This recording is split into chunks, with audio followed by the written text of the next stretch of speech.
episodes of season 3 of The Boys. You should not be here because we're going to spoil the shit out of it. That being said, Joe from Fall One Gaming, give me that countdown. In 5, 4, 3, 2, 1.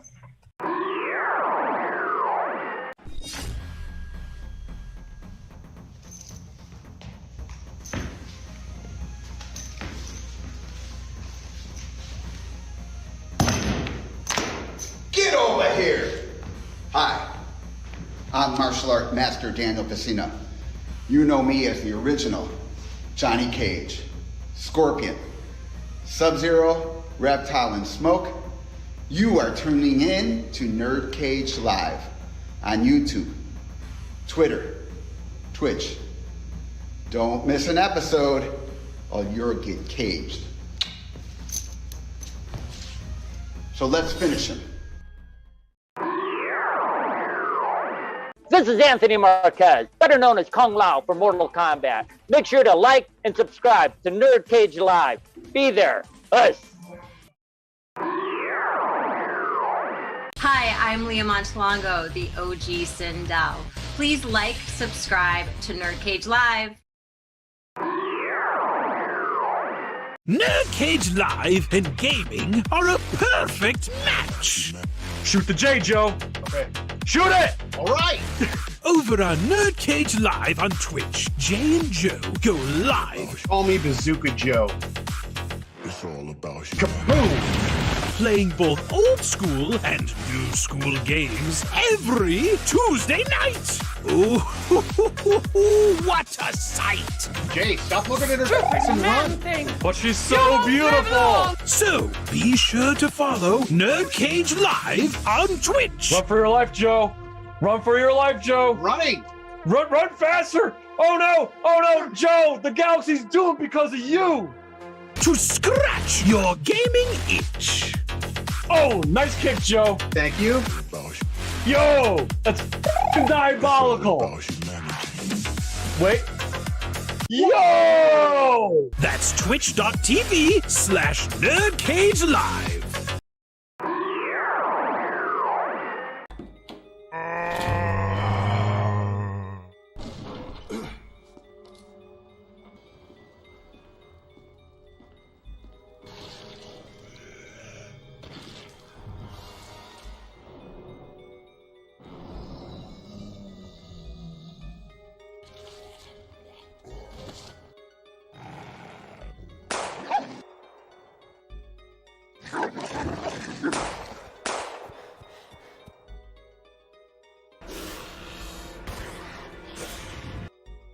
Resident Evil.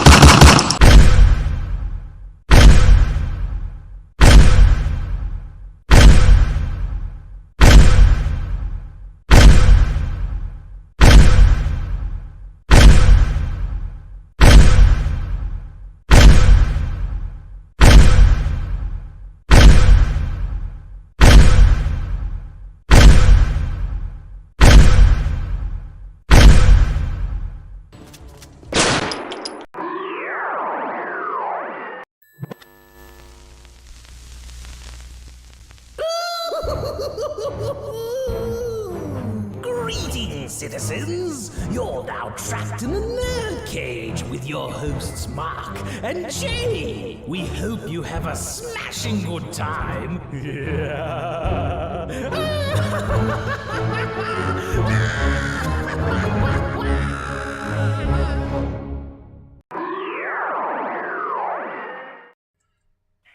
You're now about to witness the strength of geek knowledge. Alright, so hello and welcome. That's right, you're trapped in NerdCage Live. This ain't just a reaction show, but a debate show and a live discussion on everything that makes people like you and I tick. So thank you for joining us tonight on this full-blown spoiler discussion of the first 3 episodes of Season 3 of The Boys. Please like and subscribe and all that good shit. I'm your co-host, Jay St. G, certified geek, 7 days a week, coming to you live from yours truly. Syracuse, New York, and always among us, our moderator and trollhammer is Joe from Fall 1 Gaming. How's it going, big fella? Oh, I can't get ready to chop this up with you guys. This is going to be fucking epic. And before we introduce this really awesome, good-looking panel, who do we got in the chat? In the chat tonight, we have Scott Bannock. I'm going to just say Vaporon. And Paul Tackett's in the chat. Excellent. Appreciate everyone being here as we're going to chop up the boys. So what we're going to do is we're going to bring in this whole panel, let them plug themselves in and give their general thoughts of the boys. Starting with the man, the myth, the legend, the hub, Kush. How's it going, boss? What's up, man? How's everybody doing? Once again, happy to be here on NerdCage Live. It's always a fun and great time whenever we're on here chopping it up. I'm definitely excited to get talking to the boys. You know where you guys can find me. It's just the hub on everything. For those of you that don't know me in the chat, I'm a New York Giants YouTuber, but I do got that comic side, that geek side, that nerd side to me, which is the reason I'm here in the first place. I don't know. Is this where I give my first thoughts, or is this just the intro? Just give don't give a rating, but just your general thoughts on the first 3 episodes. I like them a lot. They could be over the top sometimes, but I like it a lot. Fair enough. And please sub up the hub. Fantastic Giants content creator and does some great live streams. And yeah, awesome friend. Please sub him up. And of course, we got the lovely Pretty Guardian. How are you tonight? I am doing wonderful. Thank you so much for having me here on the Nerd Cage. I am Pretty Guardian. I make videos about RPGs, JRPGs. You can find me over at youtube.com/prettyguardian. And I am just so excited to be here to talk about the boys. So episodes 1-3, I definitely agree with you 100%, Kush. So over the top. I feel like in season 2, the show really dialed in like what their identity is, what they're trying to portray and deliver to us. And they've, dialed it up 110% for these 3 episodes. So overall, really enjoyed them and excited to talk about them tonight. Excellent. And of course, from Movie and Gaming Aficionados, whoops, I forgot to plug them in here. We got Josh. How you doing, man? I'm doing great. Movie and Gaming Aficionados, Josh here. Guys, go check out on my channel, Box Office Heroes Part 1, starring yours truly, also starring Jay, Mark, Wes from Real Talk, and Comic Chat. It's about superhero movies and how they're affecting the movie industry. It's 40 minutes. I put my heart and soul into it. Go check that out. I also do other movie reviews, show reviews, and sometimes I do game streams and game reviews too. So the boys, man, I obviously check out a lot of series for my channel and stuff like that. I check out a lot of different shows. The boys is definitely like way at the top here. There's a couple other ones in there too, but the way that they've set the bar and raised the bar for what you can do on TV, with how far they pushed it, and overall just entertainment and great story writing. I really like these first 3 episodes, and I'm excited in the next 4 hours to get our 4th episode. And I'm ready to talk with this great panel too. Excellent. And from the lovely city of Chicago, Illinois, we got Dion McGill from Off the Beaten podcast. He is a regular here on NerdCage Live. He's basically like our 3rd member of the group. How you doing, man? Yo, what up? Always a pleasure. Thank you for having me. I'm feeling good. I didn't get my coffee tonight, so I'm turned up anyway, though. So it is what it is. Thanks. Yeah, man, I'm excited. Yo, this season, I'm loving it. I'm like, of all the things I discovered during quarantine, The Boys was my favorite, and it remains to be my favorite. Just kind of like what Josh said, I don't think Amazon's ever said no to anything. Can we do this? Sure. So, and I dig it. A Pretty Guardian hit on it real well. Like they just kind of, get this evolution of the characters. They've grown a little bit, and I think they've, everyone's kind of found their perfect spot, and it just felt really good and came over. So yeah, I was super excited to, dive in. Excellent. And of course, yeah. Yeah, just, offthebeatenpodcast.com. It is cool. It's cool. There we go. We'll put links in the chat. Joe from Follow Gaming, your general thoughts on The Boys, and then be sure to tell them about Tamara. Yes. Well, just when you think they can't push the envelope even more, they go way past that, and it's just great. I'm loving all the goodness that comes out of this. The blood, the gore, the sex, everything that's in it is fucking amazing, and it never disappoints. And then tomorrow at 8 p.m. on Twitch, we will be going back to Mortal Kombat Deception Conquest mode. Hell yeah, brother! Yes, twitch.tv/NerdCage Live, 8 o'clock. We'll be going for 4 hours, and we're playing as Shujinko, doing our thing, even though we're, spoiler alert, being deceived, but that's the fun of it. And Joe, while we're at it, tell them about Tuesday. Tuesday, we go back to the world of survival horror with Resident Evil Remake. Excellent. So yeah, we're having a blast with that shit for sure. So now we're just gonna open up the goddamn floor, have some fun, talk about The Boys, full spoilers and all. I guess let's just start with that penis massage gone wrong. Yeah. I believe there's 2 terms for it: sounding and docking, and it went wrong. Yeah. That's what's up. Oh, this man said that's what's up. I didn't know there were terms for that. That's what's up. Yeah. We have a doctor in the house, apparently. Well, the way it looked, I want to say you can definitely see where the green screen. We make content, so we do. So you can see where the green screen begins and ends, but it was done well enough and not well enough so that's comedic. And you're like, he's really not in there, but he looks just like he is kind of. It was almost like something from like the 80s, kind of, the way it looked. Yeah, kind of a weird thing to jump off of with the point you brought up with the green screen and just the visual effects in general.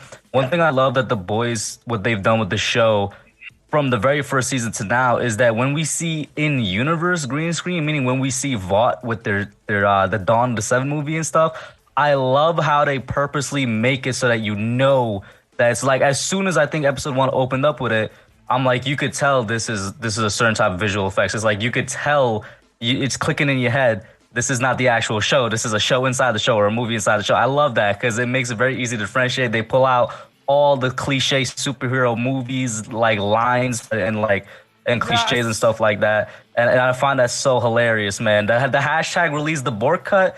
That was funny. I'm a big Zack Snyder fan, so I can take a joke. There's a lot of Zack Snyder fans that can't take a joke. I love that. That was hilarious to me. Well, they also didn't just make fun of the Snyder cut. They were making fun of the Avengers clearly with the lines and yeah, Payback is the Avengers, alone. Yeah. On top of that, you had the poster of the Dawn of the Seven that was in the style of Avengers Endgame. Exact same style. On top of that, one of my top 5 favorite actresses ever, Charlize Theron, comes there out of nowhere as Stormfront. Yeah. She's playing 2 purple superhero type characters. Yeah, she's basically representing. I just thought that was so fucking great, and it just shows you how cliche superhero cinema has become. And it's very eye-opening, and the way they make fun of it, it's just so fucking great. And this would be a controversial statement. Feel free to disagree, anybody. I would alter the statement from superhero cinema to mainly MCU cinema. Yes, 100%. I agree with that. Okay. Also, let's not stray too far from the penis. Just never want to do that, brother. We totally just did that. I want to glossed over it a little, yeah. Yeah, that's not something we gloss over. Let's. Kill the man. I thought at first when he's like, "I want you inside me," I thought he was gonna bend over. So I'm like, oh man. I thought it would have to be like a gerbil in the ass sort of situation. Is Termite not the same guy? And all of a sudden they show the shriveled little hot dog laying on the table. Yeah. But is Termite not the same guy from season 1, episode 3 that was in the club that jumped in that woman? Is that not the same guy? Yeah. Yeah, it is. Yeah. That's immediately what popped in my mind when that scene came on. It started with the Barbie doll too. That was like, all right. I didn't even, I was horrified. I didn't think it was a Barbie doll. I thought it was somebody drugged up and he was raping her. I was like, what are they cheering for? I didn't realize it was a Barbie doll until like after the episode and somebody told me it was a Barbie doll. I mean, they would have had to been that small too. You know, they would have had to. It had to been. I was like, why is there a non-responsive body on the table right now, man? And I guess the moral of the whole story would be never sneeze during sex. Yeah. How about Golden Coke? So, am I the only one that? Because at this point, I can predict a lot of things. Did anybody else just feel the dread? I was like, I'm waiting for him to. I just want to see what this is going to look like. And I didn't think his entire body would explode. I thought just his dick and balls would explode, and he was going to be screaming like, ah! I guess that would have been way worse. Then have him just all right. At least he can die like a quick death. But I thought they were going to go like. You know why they didn't do that, Josh? They already pulled with the dude that had his frozen off earlier. Was it season 2 or season 1? Oh yeah. They already pulled that joke of somebody's penis being broken off.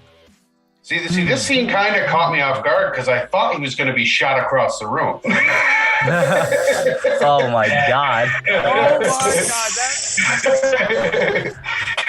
I mean, he's playing with urethra and like. Am I the only person that was in pain during that entire scene, bro? Jay, I like that you had to give us the finger action. Yeah, the visual. Yeah. Hold on, I'm going to full screen it. He's like fondling like the urethral walls like this. Stop it. Yeah, it's too bad you don't have like a thing on your soundboard for Stroke the Furry Walls. Yes. Oh my god! Now, it's like the reactions going across the internet. People like who are reacting to that specific scene. Like, oh my god! I thought it was great. I'm sorry. It was just like it was so gross, and it has that trademark blood and guts. And I just fucking loved it. What a way to start the 3rd season. But I will say this though, and this is not a knock on season 3 because so far I think the season's great. But I think the humor's been toned down a little bit. I mean, there's no humor there, but this is a very dark. Okay. Well, it seems like in the past where there were like actual like jokes and punchlines, it seems like more like we're supposed to laugh at kind of the absurdity of the situation. Like it's so over the top and so extra. Yeah, I like French how they execute humor, basically. Yeah. Trying to think. Anything else besides that specific scene? I mean, he puts. Also the cocaine. Picks up the coke. Yeah. I mean, I thought he OD'd and died, but apparently he went on some type of retreat. So that was interesting. Well, the whole I thought for sure he would have died. Is that Billy wanted to kill him, but obviously under his new he was playing along with with the FBI there or whatever, the bureau. Victoria, Nadia. Yeah. Nadia. We now know her real name. Yeah. Nadia. Yeah, we know her dad too, man. That's another thing. Oh my god, politics, but you know who she's supposed to be a riff off of, right? That's AOC. Oh yeah. AOC. I mean, I was gonna say, right. I feel like you can't say the phrase not to get into politics because since season 2 they've been directly mirroring a lot of real world politics with Stormfront in season 2, and now for sure with Victoria and Stan and stuff, and just like the corruption and all that we're seeing with Stan and the what did he say, Congress? He has strings that he could pull in Congress and stuff. So it's for sure a mirroring at some level of the real world. Mm-hmm. Yeah, absolutely. Hang on, I'm just fixing a couple things here. Man, I don't know what else, guys. I mean, how about I'm surprised nobody brought it up. Anthony Starr's performance is amazing. Yes, this man is ridiculously good as Homelander, especially in episode 1 where you just see the pain smile and the crazy eyes. I don't know how he does it throughout. I want to say like the first 3/4 of the episode. It's the same question over and over again, the same answer over and over again. And of course we see him break. What was it at the end of episode 2 and whatnot? That was really good, man. Props to him. Yeah, and it was just funny because this is like the season of his like unraveling, and then like the scene where here's a major spoiler: Stormfront killing herself, and like, and he's breaking down in front of that girl, ready to kill herself, and then she has an epiphany, like, okay, I don't want to move forward with this, and then he's like, jump, he's like, fucking jump. Oh, you're gonna do it. Yeah. Oh my god, yo, that was fucking dark. That dude is masterful, just masterful. Because you feel it. It's not like oh, this is like you feel like it's just so good. He's so good. Shout out to Anthony Starr who did some Homelander stuff in real life. I just wanted to just bring that up a little bit, but I'm glad he came back from that. Oh, he beat the shit out of somebody like in real life. Yeah. In real life, like Anthony Starr in real life did something. Yeah, something. But that's why he gets the crazy so good in his eyes. Yeah, maybe. I'm starting to wonder if Anthony Starr and Ezra Miller are hanging out. I don't want to be there. That's a whole other conversation, man. I have to bring this up about Stormfront. To me, it's the most disappointing thing about the series, and I hope maybe it's a fake out because I think the way that Stormfront they set it up, I thought she was great villain, and to have her have an off-screen death, I thought that was kind of like I know it pushed Homelander over the edge, but they had a setup to do a Darth Vader-esque type thing where she comes back and is like going nuts with new robotic parts, or maybe they'll still do that, but I don't know. I just feel. I don't know what happened. Maybe Aya Cash didn't want to come back, or maybe they didn't pay her. I don't know what happened, but I don't know. It was important, but honestly, I'm sorry. I didn't think she was coming back. So just the fact that we got her for those 2 episodes, that caught me off guard. I'm like, oh wow, she's still alive. Well, she's not now, but at the time she was still alive. And the epic hand job too. I was gonna say, can we talk about Anthony Starr's bedside manner? Yeah, definitely, yeah. Bro, he's not turned on by Third Reich stuff, though. Yeah, he went through the whole process of like lowering, or was it raising the bed too? And I was like, oh no, not this, man. That's what made that scene so good. Is like while he's talking, he's setting the scene, right? He's like, the bed's moving. He's like, and then I hated this. I'm like. How and it adds something to it when you find out she only has one hand left. yeah, totally. But no, until further notice, I'm gonna pretend that was a fake out and she's somewhere still alive and they're gonna bring her back to until you see like an on-screen death. Basically, you're saying? Yeah, and at least I mean that would have even been cool, even if they would have had that too. Like have her actually see her like tongue like and then like have the blood all come out. I mean, they went all out with all this other stuff. So such a great villain to have her just die off screen. Like, yeah, she's dead. Like that was a throw. But go ahead. Do you agree with you that? Sorry, jump on in there. Go ahead. Okay, so I completely agree with you that her death was unceremonious, and it would have been probably better if they had shown it for us. But I also feel like it completely made sense for her character to do that because in her last moment there with Homelander, like not only the state that she was in, but then like what he was saying about how he doesn't want a master race, he thinks he's the master race. Like her last glimmer of hope gone. So it completely makes sense to me that she $1 million babied herself.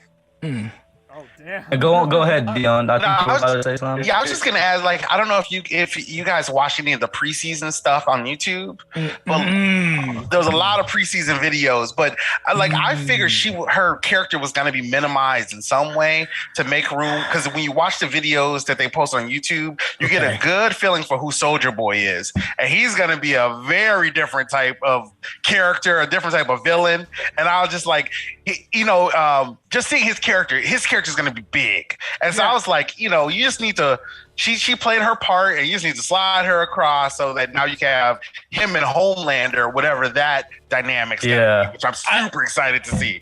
I just think that's my writer brain thinking like, oh, she could be like Darth Vader and come back and have like one eye laser beam or some crazy nonsense. But fun fact on Soulja Boy.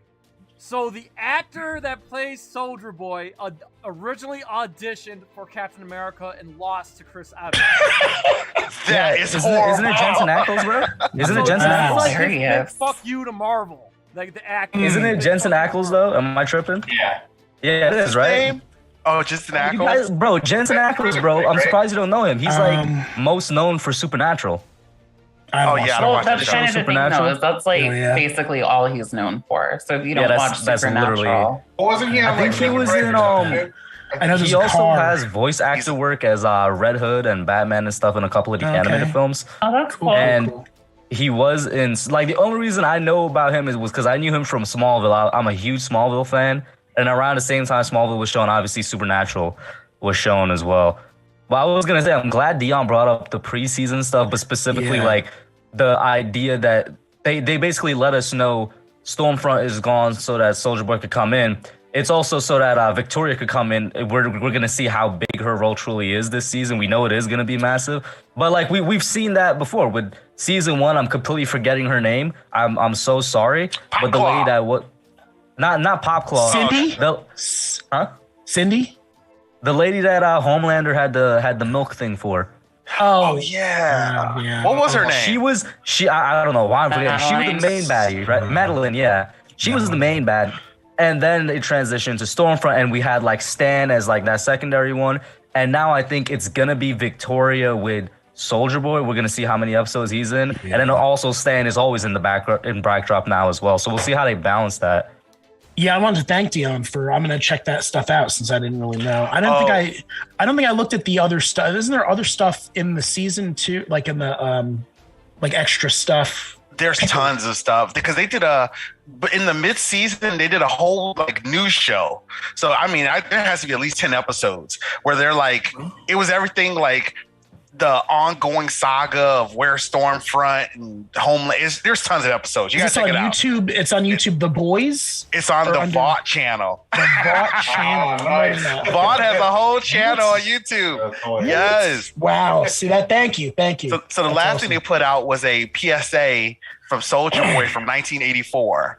And it's hilarious. You got to check it out. Yeah. Is that the one where he's pretending to do the whole Captain America sitting in the chair telling you, yeah. But then they do the bloopers or the outtakes. Yeah. He's like, what the fuck? I don't even like children. I have a big, my big thing about Soulja Boy, just a theory out there. I think when they show him getting carried away by the Russians, I think he went willingly. I'm throwing that out there. There's gonna be some kind of twist. I think he went with Russia willingly. Oh, you know what? It's like kind of like how Captain America was with Hydra, like a twist like that. Yeah. Okay. All right.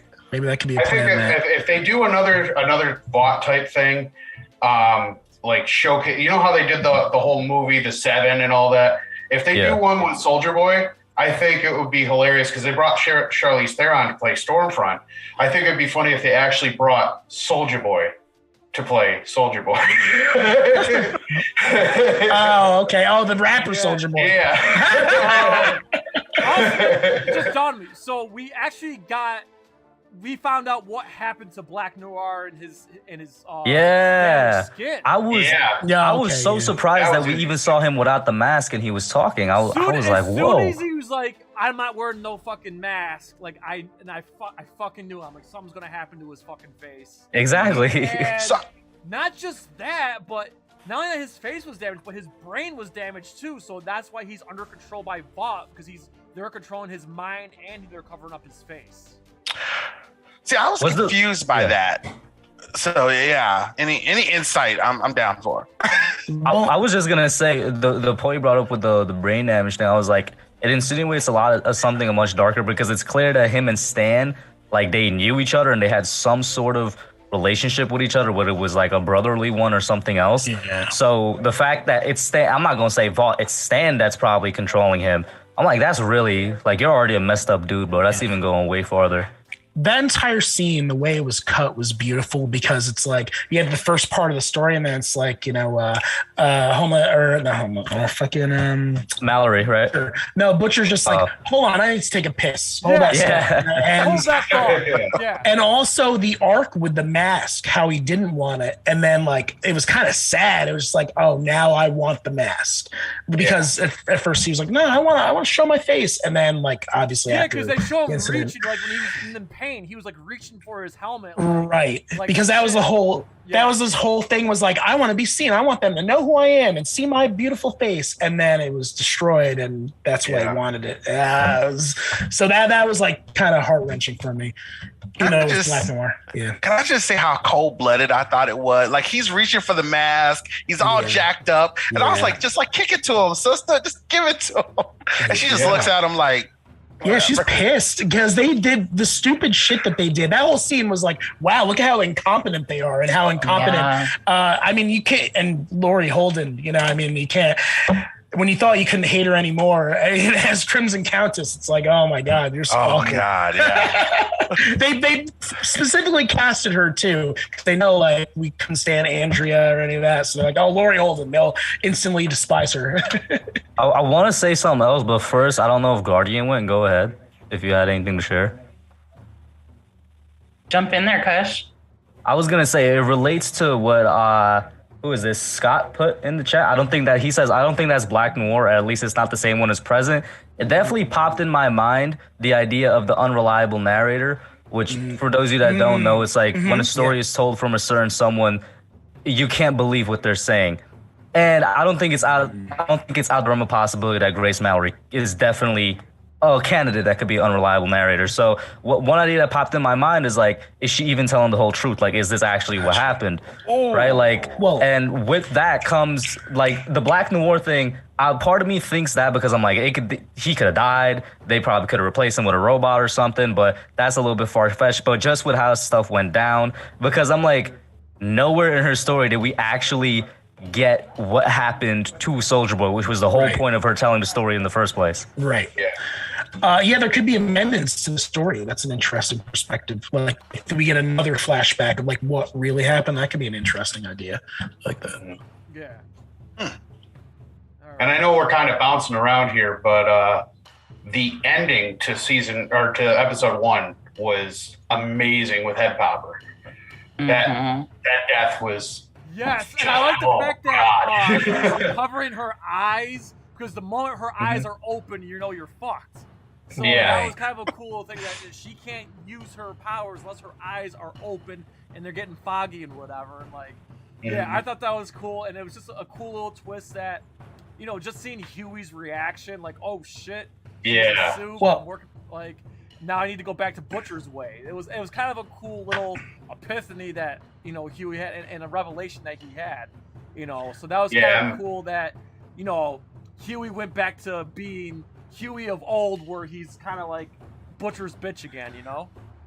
And I do like the element where Huey realizes he needs to go back to Butcher's way, and Butcher's like, no, maybe I should tone myself down, and then they kind of butt heads there for a second, and then they go, okay, well, I guess we're going to Butcher's way then.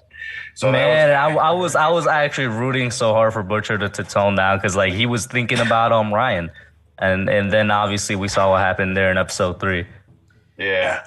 And also like the fact that we're getting a mother's milk like origins, like we're getting to know what's you know what's going on with him, and I'm still kind of trying to figure it out too. So his family was killed by Soulja Boy, but they're not 100% clear on it yet. But I think we're gonna find out.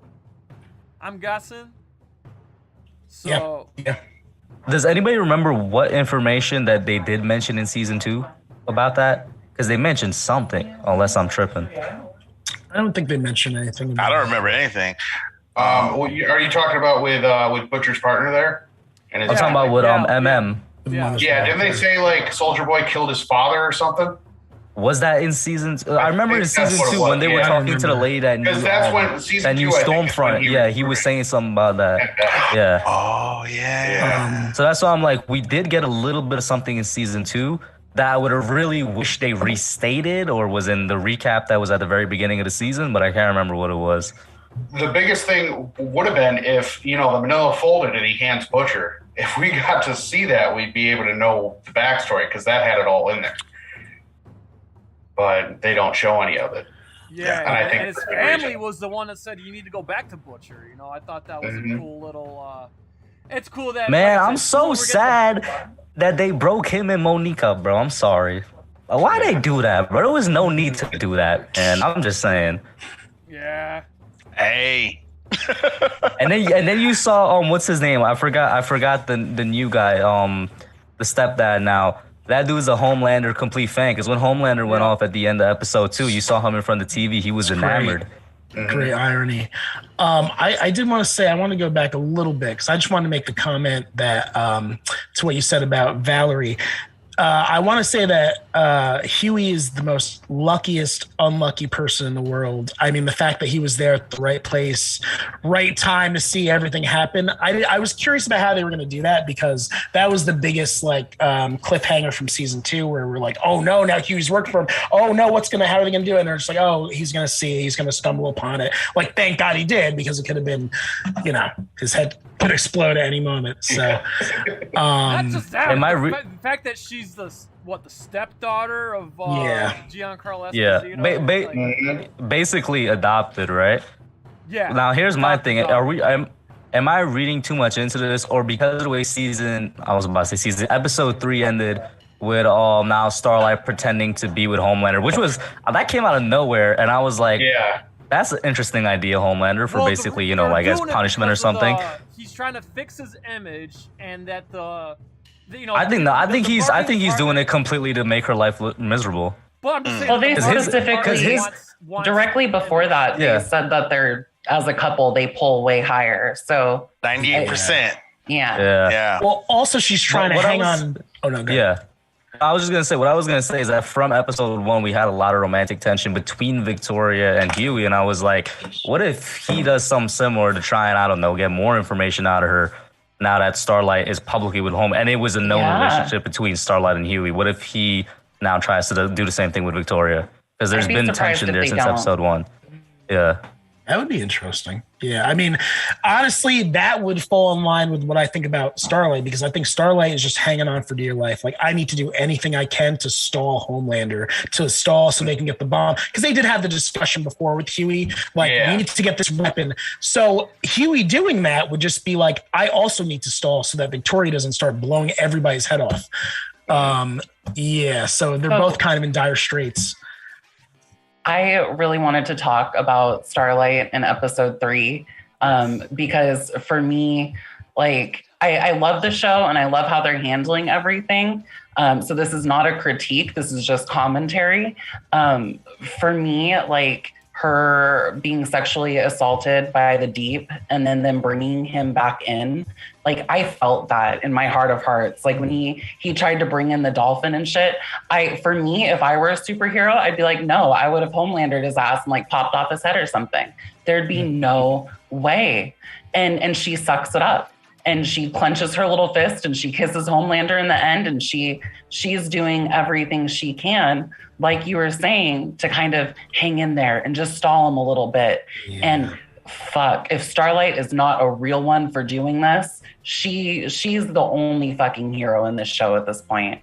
Yeah. I think Maeve has had a little bit of a. She's the one that's going through the most shit, Yeah. Absolutely. Oh, for sure. Yeah.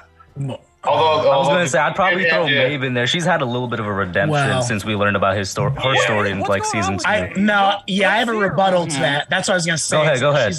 She's not in this at all, and that was a disappointment to me. She was in it one scene, which we'll talk about too, with the V24. Well, the V24, we'll talk about that, or whatever it's called.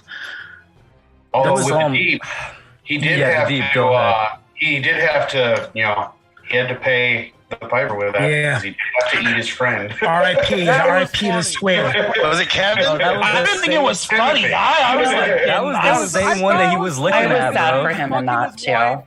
Exactly. It was the same one. He's looking at the octopus on the glass. Timothy. Timothy, that's his name. Timothy, And then all of a sudden, Homelander makes him eat him. He's like, I'm sorry. Yeah. Well, I want to say this, though. Yo, props to the writers of the show for making me feel bad for somebody that was as scummy as the Deep in season 1. Because everything that his story arc was from season 2, where I'm like, this man is in a cult. And now in season 3, I'm like, I think that he's so mentally messed up, bro. I honestly think that, I don't know, I feel like he might be a character that might die in the next couple of seasons. I'm going to keep it real with you.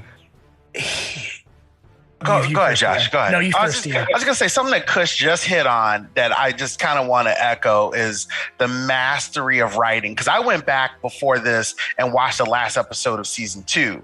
And, that's the one where obviously Stormfront gets blown away. And it I had forgotten how, captivating that scene was, where she's just half dead and she's speaking in German, Homelander's crying, and I was like, oh, I'd forgotten about this. someone who's a Nazi, right? I have no sympathy for, and I'm sitting there like, okay, cool, let's get past this. And then I went on to the first, episode of season 3. The writers have this great ability to take people who are just terrible and put them in these moments where you're like, oh, like you feel bad for them, And that to me is that even goes back to season 1 with the character whose name I forgot literally again after she was stated, when she was like put in the position between her and her baby, like in the finale of season 1. Like they've been doing it for a while now. Yes, very good, and they're so good at it. Amazon, they have like freedom over at Amazon, Like, yeah. I feel like there's more like Amazon just hands the keys over to these writers more so than any other. They just give them the resources, man. Yeah. Well, shout out to, that's what I was gonna say. I was gonna bring up shout out to Seth Rogen and all that for all the things that they've done. I mean, Preacher, Invincible, and this, and also Garth Ennis, or Ennis, whichever you want to pronounce it. You reminded me about The Deep, because if you guys had all seen Preacher, I don't know if you had seen it, there's the character Arseface with the shotgun and all that stuff. That's who The Deep kind of reminds me of like a character who he's like off to the side, comic relief. He started out really big, but like he's just in the background and, kind of just there to be comic relief and go through all this horrible stuff. And maybe he'll come back around, but like you said, maybe he'll be dead. I don't know the actor's name. The only actor's name I truly know is Anthony Starr. But whoever the actor for The Deep is great on Twitter as well, because there were a lot of people. Chase Crawford, you said? Yes. Thank you. There were a lot of people coming at Crawford on Twitter because they were like, why are you mocking Aquaman? And I'm like, first of all, these are dumb fans. But second of all, that's exactly what he's trying to do. And he replied with that. He was like, thank you. That means I'm doing my job right. Yeah. So, so this is a question someone just kind of brought up too. Like, was there any explanation for where Maeve is during like any of this? Did something I missed or no? No, it's really just that she's kind of doing her own thing. I think it was either Josh or Guardian that said it, where it's like she's not involved.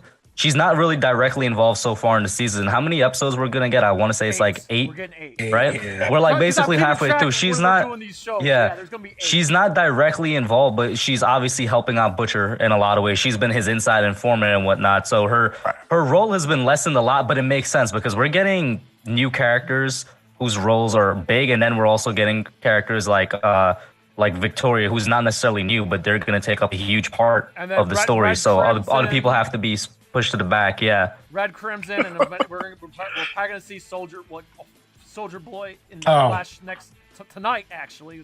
Yeah. 4, which, my God, he's. So I'm getting the impression they want Soulja Boy to fight Homelander. Is that what they're trying to do? Like, is that what they're? I don't know. They're trying to pull.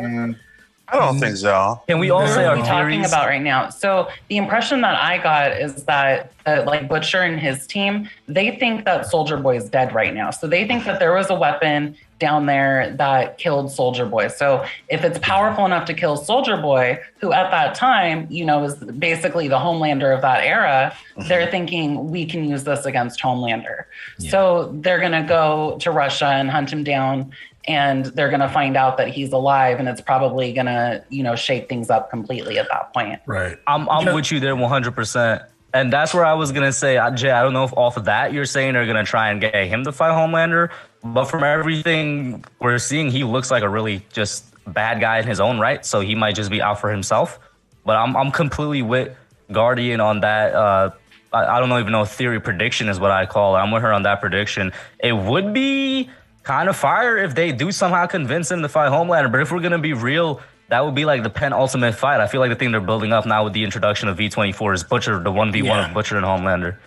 Well, also with the assist from another superhero, good old Ryan is going to come back, I think, too, in the end and save the day. I need to see him and Butcher. That's what my writer brain is thinking, too. But also my writer brain is also thinking of Maeve, the reason why they're not showing her as much, because then they're going to also bring her in as like a, not Deus Ex Machina, but also kind of like a, all right, me too, I'm also in there. So I think it will be the collective of all of those, Ryan, Butcher, whoever else, and somebody to bring down Victoria and Homelander.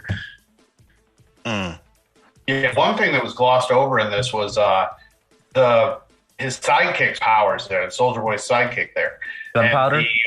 Gunpowder.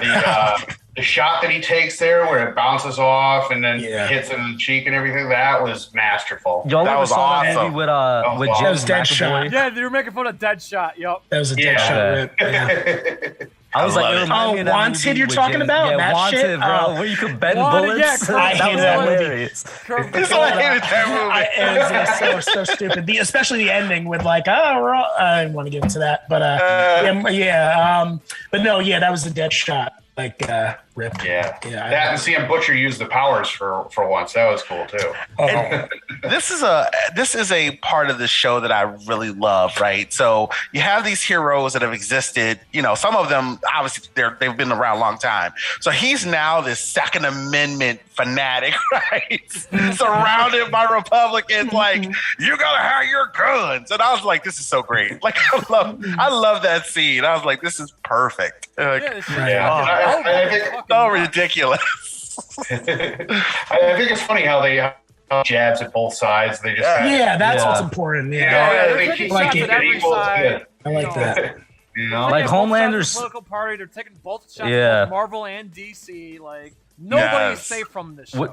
Which is what makes it great. But like Homelander's speech, though, like when he snapped, I was like, it was something ripped straight off of 4chan. Like he was like, they're trying to keep me, like what he say, like they're basically trying to make him unfertilized or something like that. Something along those lines. They're trying to weaken him. My power. Exactly. I'm like, yo, this is straight off of 4chan, bro. 4chan. Okay, I mean, I'm gonna tell you about.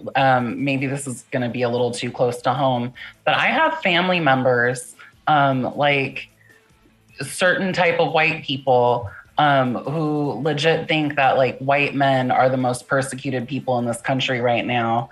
And the shit coming out of Homelander's mouth, it hit close to home. I was like, there's somebody out there who thinks like this. 100%. Well, do you remember you know what they said though? Like, oh my God, the male demographic 25 to 45 has gone up like 90%. Yes, they love it. Minorities have dropped and they're like, but we don't care. That's the demographic we want, and whatever. Like, I'm like, oh. Well, that's also funny because Malcolm, God, what's his name? He was also in Preacher, the black guy. I forget his name, but he was the one that was like part of the team. Like, no, we need to do this, man. Yeah. Oh, he also doesn't buy A-Train's bullshit of the Africa stuff that he's trying to do. Oh, nobody did. But it was funny that Malcolm was like, "What are you talking about, dude?" Like, I don't even remember what it was. He was like, I'm trying to get back in with my roots, and then he did the costume redesign and stuff. Like nobody was buying that. Nobody. Take that.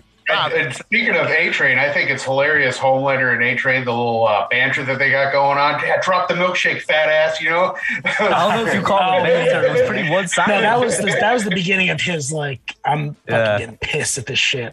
Yeah. Malcolm do we still know? Did we find out what Supersonic's powers are? I still don't know what that man's powers is. No. So the impression I got is that he's basically like a cheaper version of Homelander. Like he's got super speed, super strength.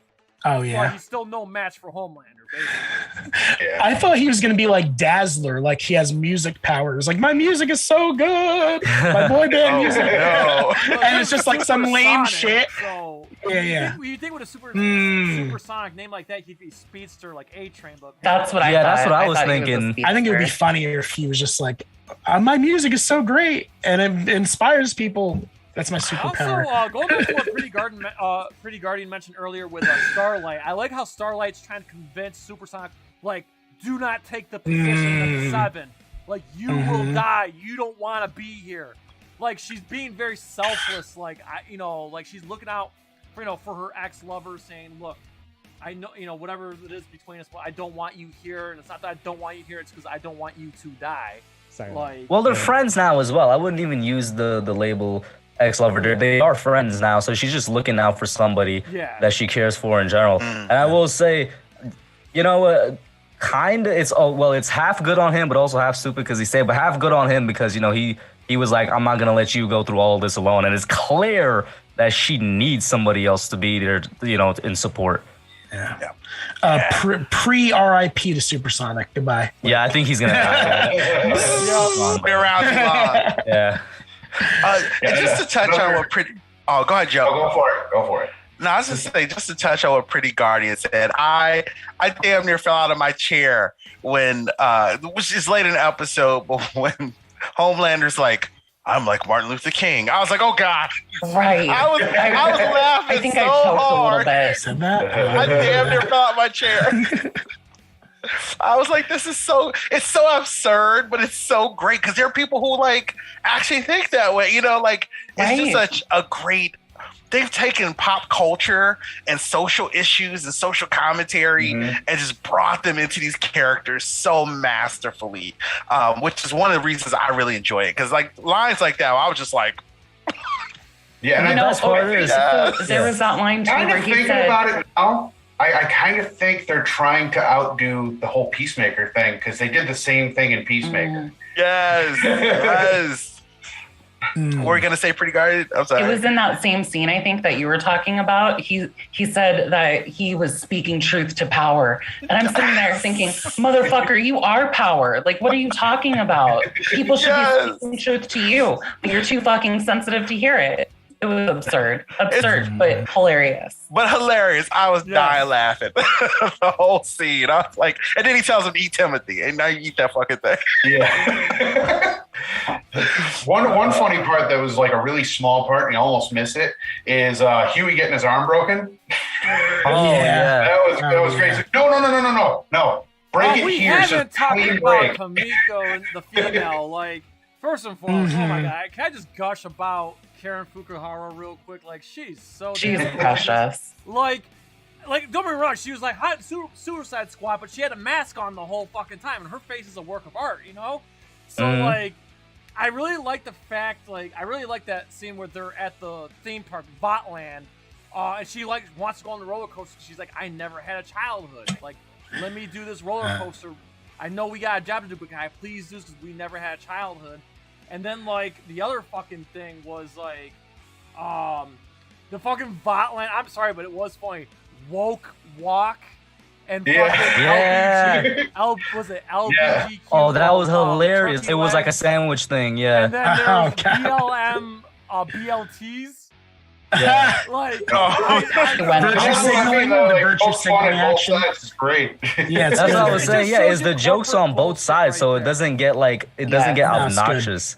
Yeah. Yeah, it's just showing Bot like a typical corporation. Like, okay, we need to make everybody happy. Let's do this, and that. And the thing that's really crazy about this season is we're actually really seeing how powerful Bot is, and now we're seeing the revelation that they also control the government, they control the businesses, they basically control everything because we find out that connection between the adopted daughter of Nadia being the adopted daughter of Giancarlo Esposito. Like it just shows like the Bot is fucking. It's like Joe. It's like Resident Evil. It's like Umbrella.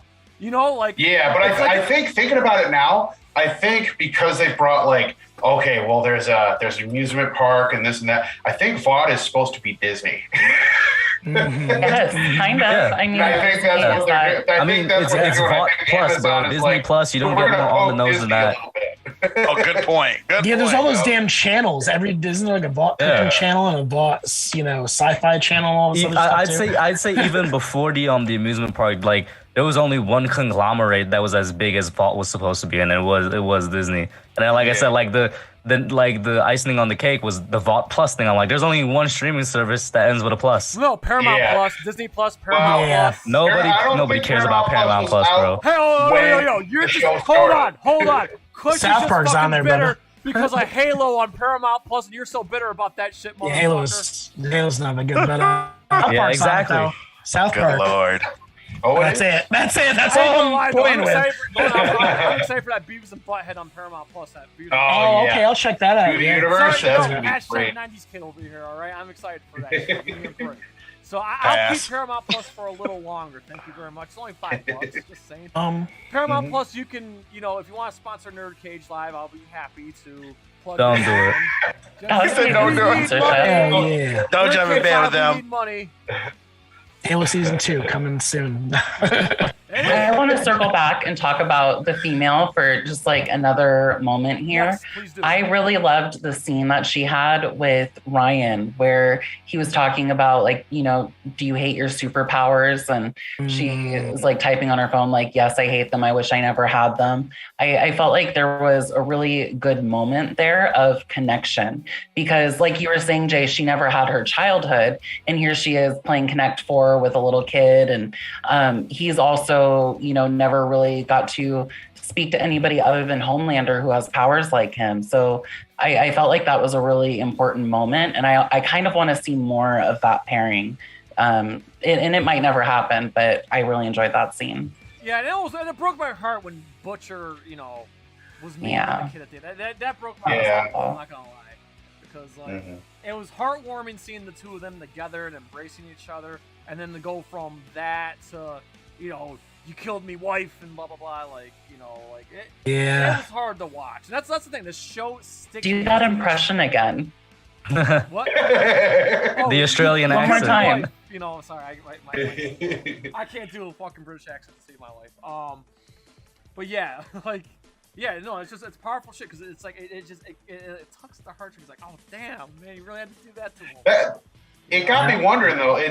Was he doing that because he really resents the kid, or was he doing that because, you know, he's getting addicted to Compound V and he doesn't want him to know I'm half hours now? Yeah, you know? like, I wasn't even. It's like heroin, man. There's side effects. There's behavior changes and shit. You know, it's like drugs fucking change you like that. And Compound V or this V24, I think it's called, right? V24, yeah. So that's like it's a fucking drug. But there's and even Giancarlo Esposito said like, we don't know. We're still working out the kinks, the side effects, and this and that. It hasn't been approved or nothing yet. So. And I mean, I think it's a mixture of both because we saw the side effects of the regular Compound V that A-Train had in season 1. Like, he had his side effects, obviously. Oh man, I forgot what his girlfriend's name was before she died. She had her side effects as well. But I think it's Pop Lock. I think it was a mixture of side effects and also he's trying to push Ryan away, like Joe was saying, because I feel like Butcher knows he's about to go and commit some like war crimes that's going to be broadcasted around the world, and he's not trying to have Ryan still be attached to him while he goes and does all of that stuff. So he's pushing him away now before it's probably even harder on the kid when he like looks on the news and he says Butcher kills Homelander or something like that. You know, like because he's becoming Homelander to go beat Homelander. Man, and safety too. Like maybe there's a part of him that's, you know, cares about his safety. You know, like I mean, you saw him struggling in the bathroom, right, to control the laser eyes and stuff. Yeah. And Scott's being mean in the chat. He says, I don't care for the kid. He doesn't bring anything to the story. I want to see him get pushed off a roof again. Scott, you motherfucker.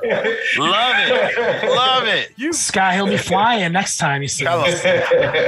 I was gonna say there was just that very quick moment where he's like, your heart rate's up and your blood smells weird. I'm like, oh God, he's already there. I thought he was looking through him with X-ray vision. We don't know, does Homelander have that? Because I thought that's what he was doing first before he spoke, and I was like, does he physically see the drug inside his bloodstream? Is that what he was seeing? Possibly. I think that's what. That's what they were getting at. Like, I think they were doing the whole Superman thing, you know, and he through everything. Oh yeah. You know? Again, my cynical writer brain is like, you're going to forget about Ryan and Maeve and all these characters until the very finale where they're like, all right, everybody, we need you, like that Endgame Portals moment where everybody's going to come and stop Homelander. But what else is? Oh, I wanted to shout out. No, good. And I was going to say, it's funny that like they touch upon all the stuff that's in like Marvel movies and DC movies and stuff. And going forward, they're going to have to bring stuff that's in the movies that are current right now. And wouldn't it be funny, like you said that, you know, you thought maybe Stormbreaker or whatever would come back. It would, or Stormfront. Wouldn't it be funny if they did a play on the whole zombie thing? Yeah, that could be a 2. Yeah. One thing I expected to see. One thing I expected to see that was a big part of season 2 that we haven't seen yet, and I'm guessing we're not going to see it because we're basically halfway through season 3, was the soup terrorist angle. Then did that kind of just disappeared, or was there sort of a conclusion last season that I'm just forgetting? I think that was more like a plot device to be like It was more like a plot device? There are evil people that we need to stop. Because last season we learned that they were distributing Compound V worldwide. So I'm like, that doesn't just go away. It's still being distributed worldwide. He's still trying to weaponize it. He had the meeting. Yeah. Edgar had the meeting with the guy. So I'm like, do we see that come back? Because that was a huge part of season 2. That was supposed to be the sell to get Compound V into the military. Mm-hmm. But now you're seeing why, so this flashback shows you why they won't allow Supes in the military. Because the Supes can't fight with the military. Clumsy. Yeah. They're idiots. I just had an epiphany. So maybe Soulja Boy will be a big part of that when he comes in and try to make sure that it is in the military to give let's give it another go or something like that. Because I feel like we could all agree there is no quote unquote weapon that killed Soulja Boy. Like that's made up. Yeah, I don't think there is a weapon capable of killing him or Homelander. Yeah, and it's like a false victory thing. Them searching for that MacGuffin that doesn't even exist. Or maybe they'll do a reverse. Maybe it didn't work properly. I'm coming up with all these crazy theories, and then they'll find a way to make it work. Now this weapon. See, I keep thinking back to like all the parody stuff and everything. And it's like if they really want to hit the Captain America stuff home, it's like. Are they going to say he time traveled back to the 50s? Are they going to say he was frozen? It's not. Given that Stormfront survived like 70 years and she looks fine, I feel like they're going to use some whatever explanation kind of similar to Stormfront if we see Soulja Boy. Yeah.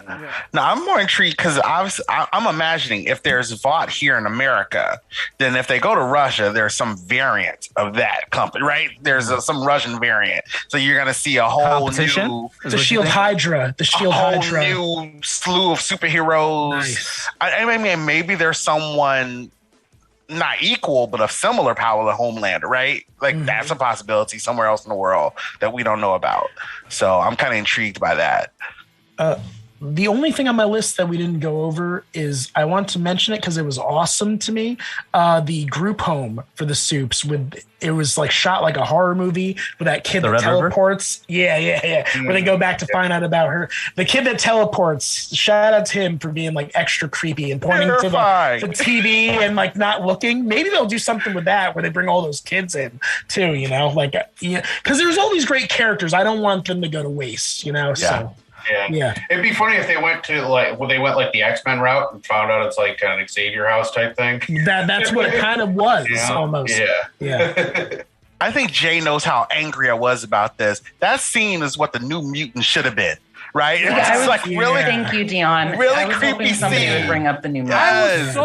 New Mutants, so funny story. Like it was the peak of the pandemic. I actually drove 2.5 hours to Pennsylvania to watch New Mutants and what's that movie about the reverse time travel? Tenet. Yeah, I did the same thing. I watched. Yeah, I know we're in the same boat, bro. Yeah, I watched Tenet and New Mutants out of state because of the closure and whatnot.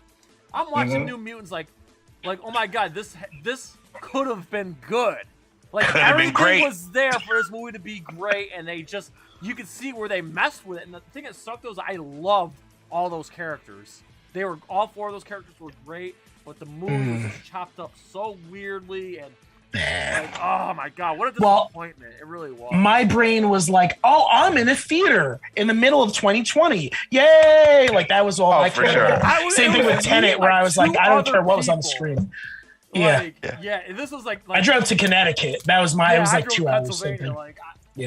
No regrets. As bad as those movies, both of those, I didn't kind of either. As bad as both of those movies were, no regrets because it was quite an adventure. I'm like, this may be the one and last time I get to go to the movies. Yeah, my God. That's what I was thinking. This could be my last time going to the movies. Yeah.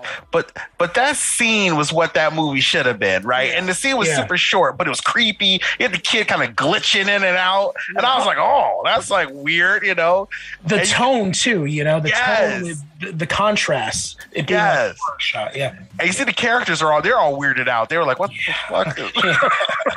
Like I loved it. I loved that one little snippet of a scene, and I kept thinking about the New Mutants the whole time. Let's say that's what that movie should have I don't share the same sentiment as you guys. I think they should just realize, oh, this is a giant turd, and we should just not put it out at all. But I don't know. But you guys seem more hopeful for it. I hated New Mutants. Me and Jay have talked about this at length. The idea of a horror movie, like an actual horror movie that involves superheroes, to me is fascinating. And that's what the New Mutants was supposed to be.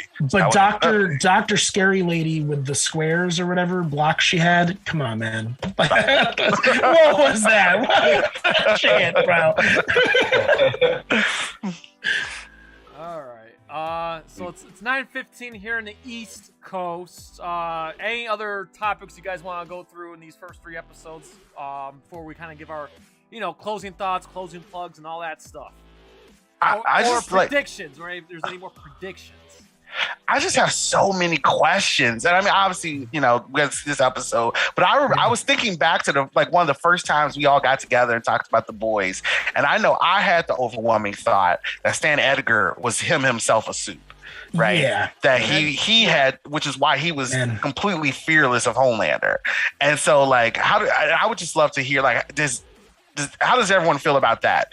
Is that thought gone, or is it still there? Okay, I'm going to tack on real quick. My thought is that since we now know that Nadia is his adopted daughter, that I feel like she's protecting him.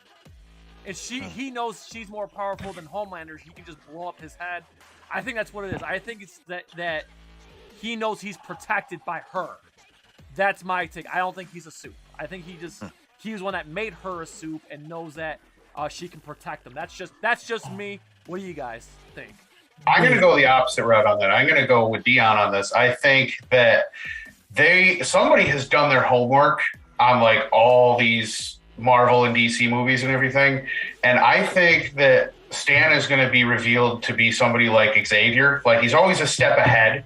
So wouldn't it be awesome to find out he can read people's minds and he knows what people want, what people are thinking, and everything like that. And the relationship with his daughter is a lot like the relationship he had with Phoenix. So that would be the same type of thing.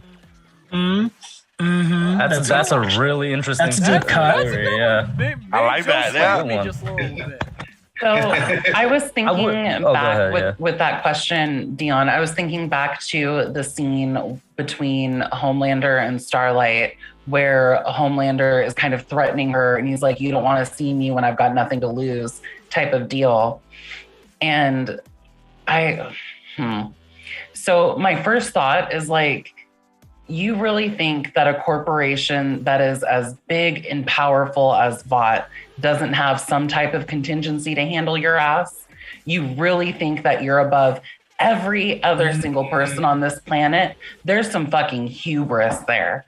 So I feel like there's some contingent, whether that is his Nadia, whether it's her, whether it's Black Noir, whether it's some sort of secret weapon, Vought has to have something up their sleeve, period. So here's the thing. Maybe I'm giving Homelander way too much credit here, but I think, and this was going to reply to the Xavier Phoenix theory, where it's I don't think that Stan has powers. I think that he was being genuine in that one scene with Starlight where he's true power is bending the world to your will or something like that. That's why I'm I feel like he's a completely normal dude.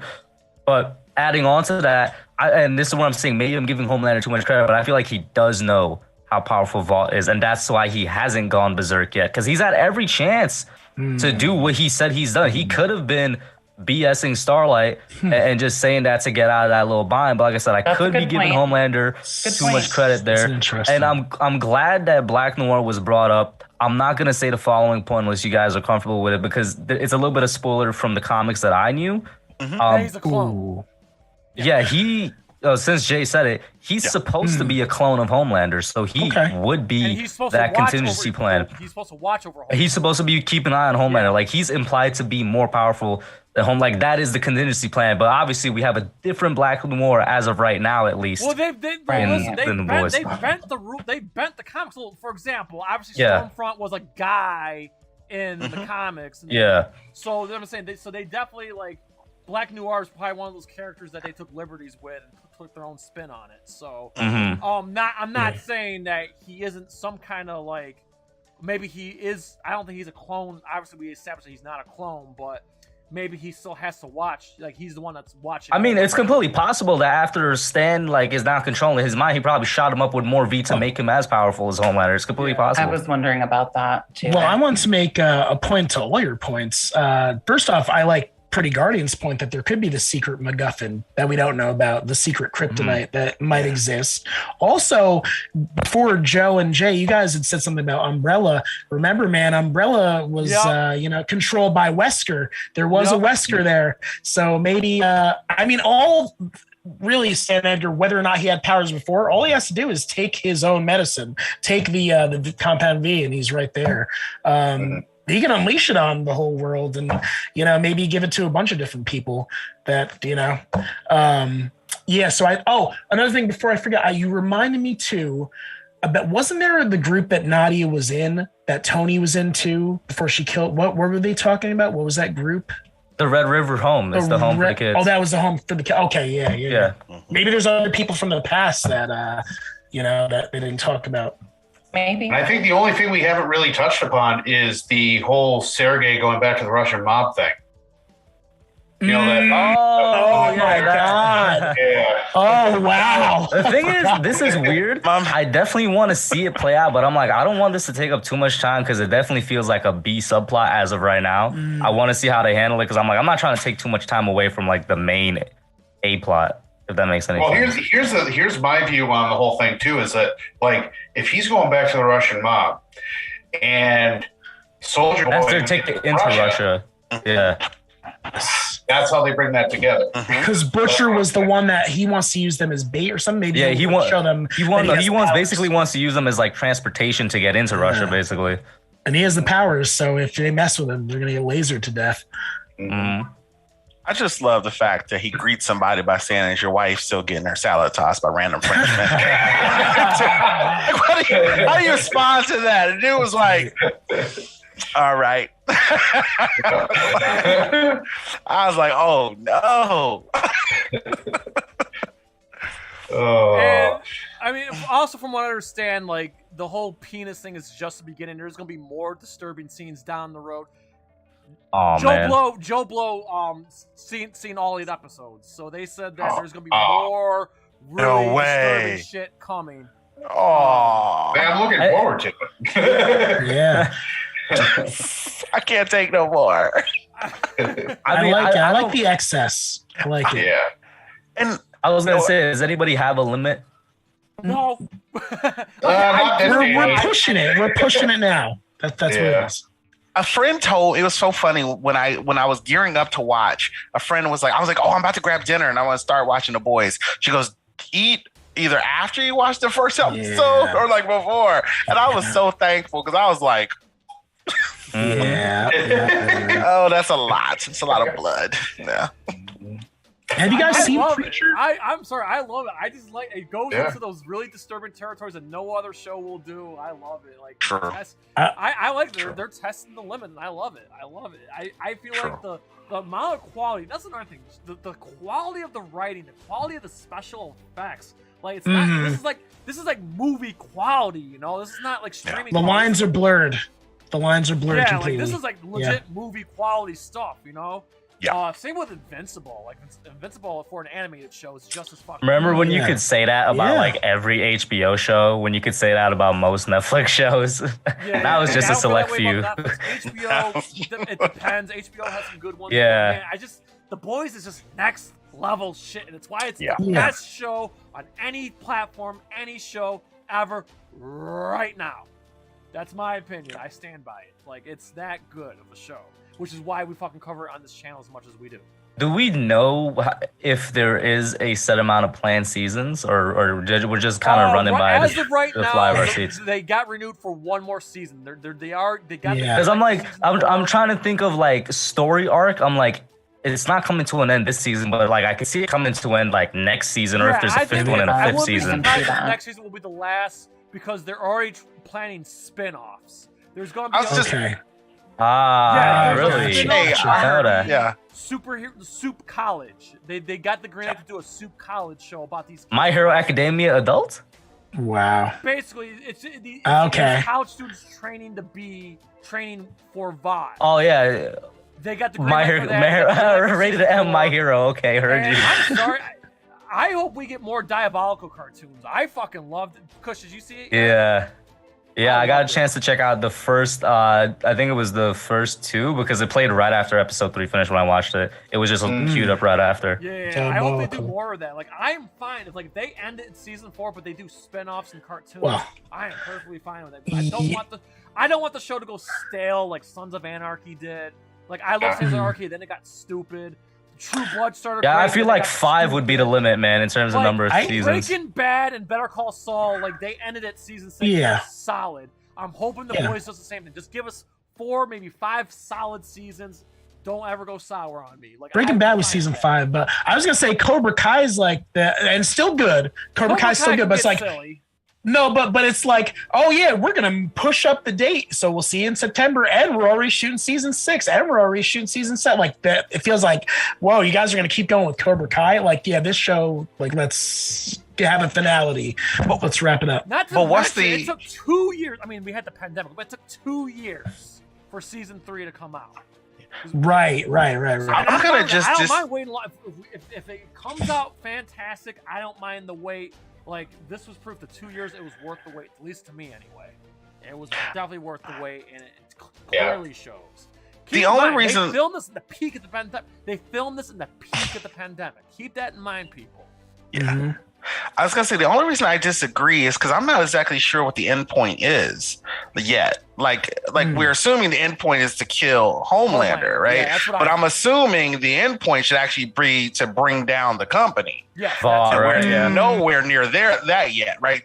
He's so focused on Homelander because I just put in the chat box like a question I had. I don't think this was ever like clearly explained. What actually happened to Vought? He was married to who we now know was the first suit in reality, right?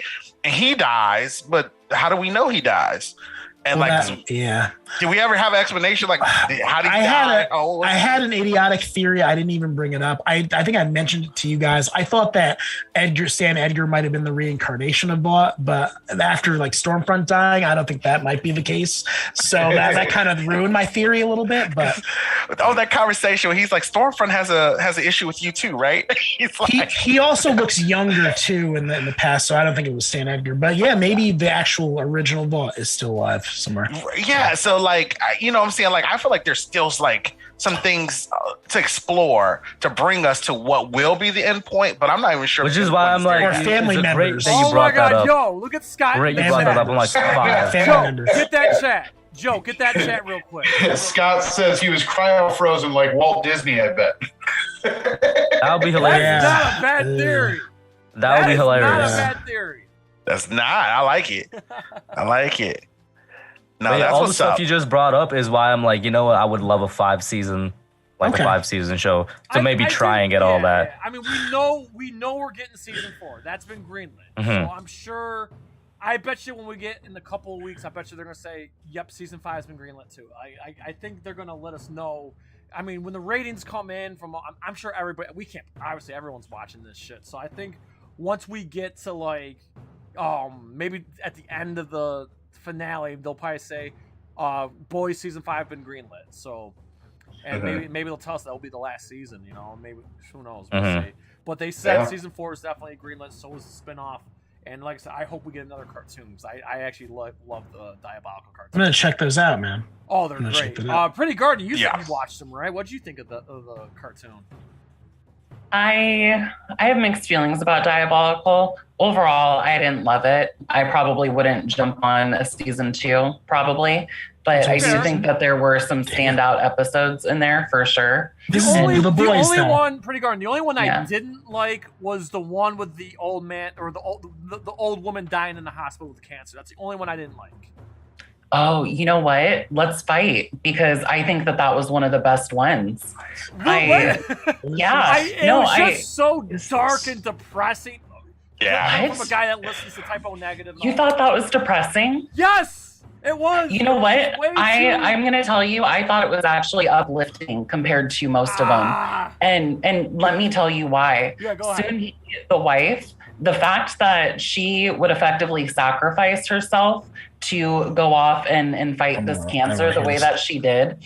And the animation was beautiful, like the golden sky as she was going off. It was. To me, it gave me hope. In a world that was as cynical and awful as The Boys is, the fact that a normal person who would get these powers would choose good, I thought it was beautiful. That was one of my favorites. That is very well said. It was just too much for me, especially for the others. But my favorite one, oh god, because I'm so damn immature, but the Aquafina and the talking poop.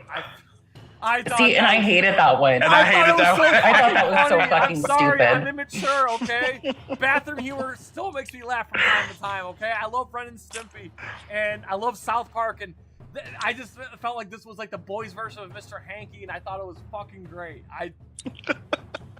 I'm sorry, it was funny. It was funny. And it was anime style. It was just that much funnier to me. I'm sorry. I loved it. Josh, you gotta see it. Y'all gotta watch it. Okay, Pretty Garden, can you at least agree that it's worth the time? You can binge it all in like 2 hours. Is it worth the time to watch them all? Yeah, I got stoned and I watched it all in one sitting, and it was a good time. It was. It's the only way to watch it. The only way to watch anything. So Kush, if you're sold on it, there you go. You got opinions from 2 people. Like I said, I think I saw it was like 1 episode. I watched the rest. All I know is that you gotta hold up your end of the bargain, bro. That's all I'm saying. I had you guys muted there. I didn't want to hear anything about it. No, it's okay.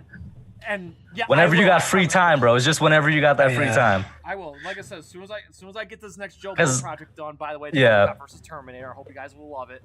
I'm working on that, and then I got to work on our Mount Rushmore video, which I'm hoping everybody on screen is gonna be a part of. I'm gonna have to get that video to you. Yeah. So I'm just saying, like, those are my 2 major projects right now. But I guess it's okay to somewhat say, NerdCage Live is going on a small hiatus in July, and I will definitely watch it then. So. Mm-hmm. Yeah, I mean, you probably need a bit. I know, but you probably need a break though. On all seriousness, you probably do need a little bit of a break from all the work. Well, the thing is, I'm going to Chicago for like a week and a half. Cool. So I'm going to Chicago for a week and a half, and then there's other stuff I got to work on, and that's when I figured, you know what, if I'm doing that, this is a good time to take a break from the channel, from YouTube anyway. Mm-hmm. So, and I even told that to Joe Blow, like, I need a break. July, I need a break.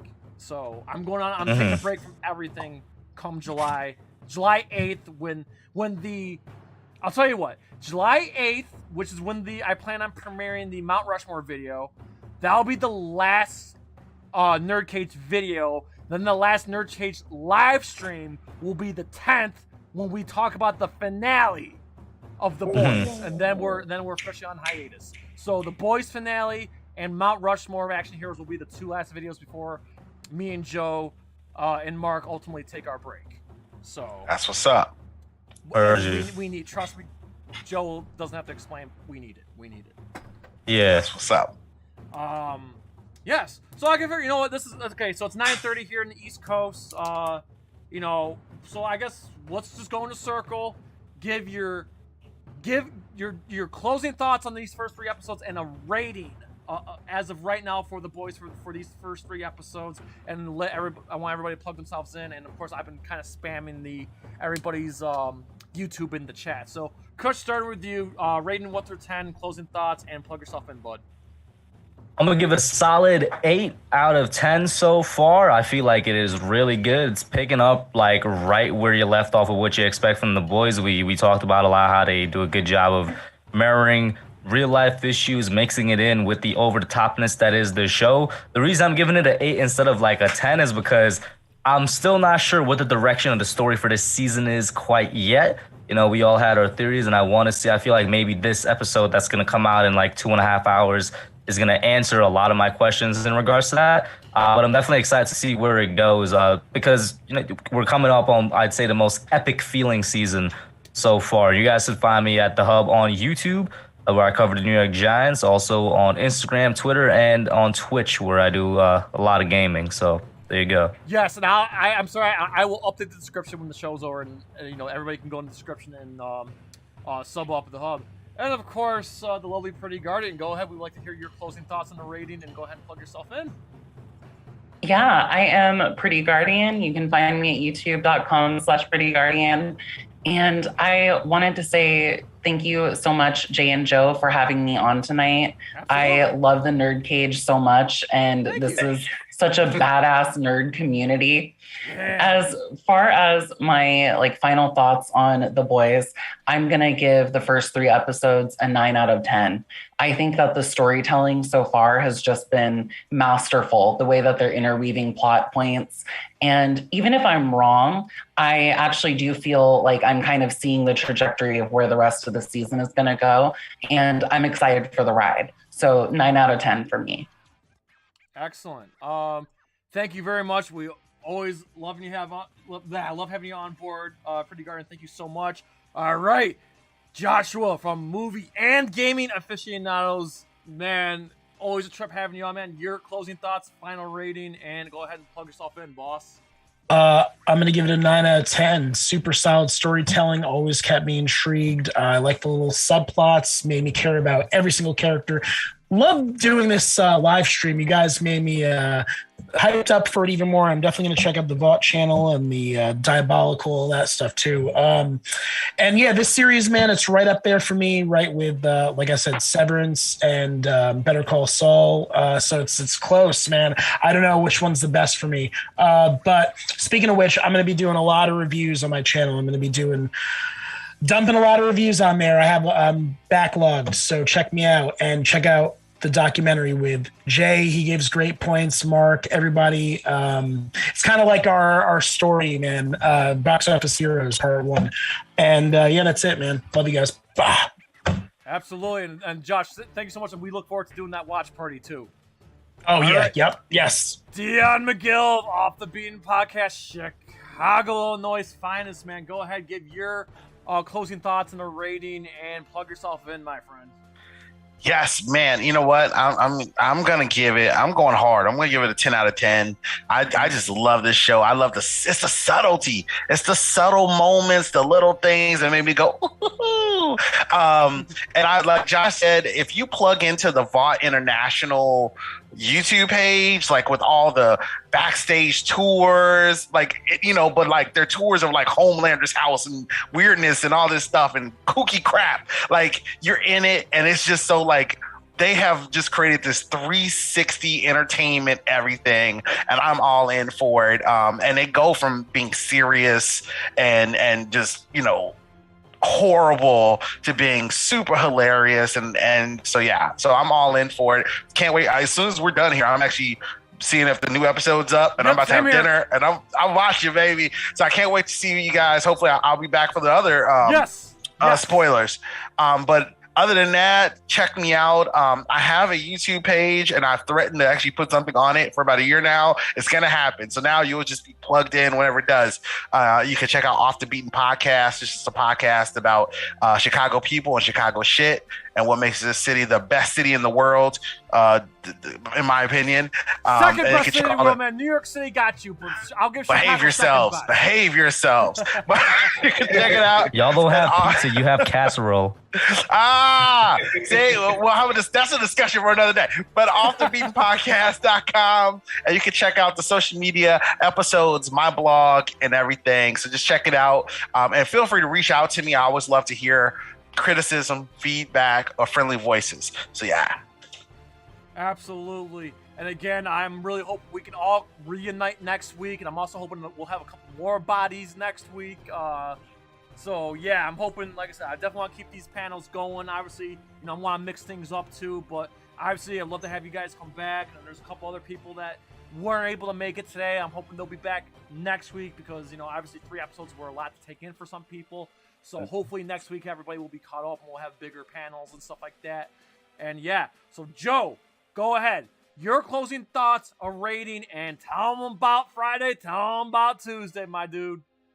Alrighty. Well, my rating, I'm going to split the rating into the episodes. The first episode, I'm going to give a 9.5 out of 10. And episode 2 and 3, I'm going to give 8.5 out of 10. Because, I mean, and this show just keeps getting better and better and better. I love that it just keeps pushing the limits to their breaking point. The blood, the guts, all the humor and everything. It's the greatest show on TV right now. Just is. There's no disputing that. All right, and then on Friday at 8 p.m. on Twitch, we will be going back to Mortal Kombat Deception Conquest Mode. Let's do it. I love And then on Tuesday, we're going to be going back to the world of survival horror with Resident Evil Remake, one of my favorites. That, dude. Joe's about to blow his best friend's head off with a Nintendo light gun. It wouldn't be the first time, would it, Jake? Yeah, so we definitely appreciate that. I guess I'll give my closing thoughts. Listen, I'm gonna go hard like Dion, man. 10 out of fucking 10 for me. There's no other show as diabolical as this one. Hands down, this and Better Call Saul are the two best shows on any platform, anywhere, anytime. I just love this shit. The show, like in the back of my mind, I was thinking, oh my God, there's no way this is going to live up to the first two seasons. And I was totally wrong. It totally did live up to that and then some. I love that very dark, fucked up direction that they're going in. And I love seeing penises get blown up. And I love all the shenanigans that goes on. I fucking love this goddamn show. And I need more. Seriously, get a spoon, put the boys in a lighter, burn that shit, put a needle, put it in my fucking veins. I want fucking more. I want this shit like Compound V, baby. So yes, keep it coming. Like, I'm looking forward to watching episode 4 tonight, and I cannot wait to be covering episode 4 next week. Same nerd channel, same nerd time next week. Hopefully we'll have the same panel. Hopefully we'll have some additional bodies on top of that to mix it up here and really go at it. And yeah, exciting things to come on NerdCage Live. Again, we have Mount Rushmore I'm gonna start baking that in the oven real soon. But look out for that on July 8th as we're gonna premiere that shit. And of course, as Joe said, follow us on Twitch. And I guess we also can bring up, we have an Instagram now, baby. Yes, we do. Instagram.com/nerd_cage, just like the Twitter. Give that a follow. I handed the keys to Joe. He's running that. So yeah. And of course, our super awesome Facebook discussion group where shit's always popping. I shouldn't say that because the Movie Aficionados Facebook group is popping. I don't know why I didn't say that. I should have said that too. Yeah. Thank you for doing it. I appreciate it. Absolutely. So yeah, let me mention the Movie Aficionados Facebook group, and you should join the Real Talk Facebook group. Yeah. And the NerdCage Live Facebook discussion group, where it's always a good time. We're always sharing stuff. My only rules: no fucking politics and no fucking spoilers. All right. Amen. Fucking rule. Amen. And let me mention, for anyone that missed Summer Game Fest, I have posted all the hits up on the Facebook discussion group. Yes, thank you for that, Joe. And of course, I want to do something with that. Videos to the wall too. So, that's pretty much all I got. This has been a fucking blast, and I can't wait to do this every week with you guys. It's a damn shame we only get to do this 5 more times, I should say. So yeah, again, please sub up all these fantastical people and their fantastical content. Like I said, they're all, I put it in the chat there, and I'll put it in the description when it's over. These are great. Not only that they're great friends of mine, but they are super talented content creators as well, and I'm super grateful to have them all in my circle. So that being said, we please ask you to like, comment, subscribe, ring that bell, and spread that shit like Compound V, motherfucker. So the USA from yours truly, Syracuse, New York, to Chicago, Illinois, to New York City, to New Jersey, to Portland, Oregon, to all our friends and fans around the world at NerdCage Live, Off the Beaten Podcast, The Hub, The Pretty Garden, and Movie Gaming Aficionados. As always, enjoy life, stay safe, do your push-ups, eat your vegetables, and good night. Good night. Stick around for these awesome-ass promos.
Resident Evil.